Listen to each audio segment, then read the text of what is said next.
ប្រិយមិត្តស្ដាប់ជាទីមេត្រីកោះខើគឺជាទីតាំងយុទ្ធសាស្ត្រដែលអាចបញ្ចប់សង្គ្រាមអាមេរិកអ៊ីរ៉ង់យុទ្ធនាការយោធារបស់អាមេរិកនិងអ៊ីស្រាអែលប្រឆាំងទៅនឹងអ៊ីរ៉ង់បានឈានចូលដល់សប្តាហ៍ទី4ហើយខណៈដែលគោលដៅសំខាន់បំផុតបានងាកទៅរកកោះខើដែលជាកោះការថ្មដ៏តូចមួយប៉ុន្តែគឺជាដង្ហើមសេដ្ឋកិច្ចរបស់អ៊ីរ៉ង់ដោយសារតែវាគឺជាកន្លែងនាំចេញប្រេងរហូតដល់ទៅ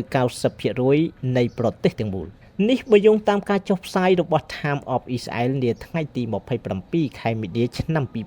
2026លោកប្រធានាធិបតីអាមេរិកលោក Donald Trump បានបង្ហាញជំហរមិនខ្វាយខ្វល់ចំពោះផែនការសន្តិភាព15ចំណុចនោះឡើយដោយលោកបានពោលថាខ្ញុំមិនបានស្រេកឃ្លានចង់បាននូវកិច្ចព្រមព្រៀងនោះទេខ្ញុំមិនខ្វល់នោះឡើយលោកបានបញ្ជាក់ទៀតថាអាមេរិកនៅតែមានគោលដៅជាច្រើនទៀតដែលត្រូវវាយប្រហារដែលអ្នកជំនាញជឿថាបើកោះខើកត្រូវបានកំទេចនោះសេដ្ឋកិច្ចអ៊ីរ៉ង់នឹងដួលរលំហើយបង្ខំឲ្យពួកគេចុះចាញ់តែម្ដងលោកត្រាំធ្លាប់បង្ហាញការគាំទ្រចំពោះការកាន់កាប់កោះនេះប៉ុន្តែអ្នកជំនាញយោធាបានព្រមានពីគ្រោះថ្នាក់កម្រិតខ្ពស់ត្បិតអាមេរិកបានបញ្ជូនកងទ័ពឆាត់យោង 1000 នាក់និងកងម៉ារីន 5000 នាក់ទៅកាន់តំបន់នេះក៏ពិតមែនប៉ុន្តែកោះខើកត្រូវបានអ៊ីរ៉ង់ការពារយ៉ាងរឹងមាំបំផុតជាមួយនឹងប្រព័ន្ធការពារដែនអាកាសនិងអាវុធទំនើប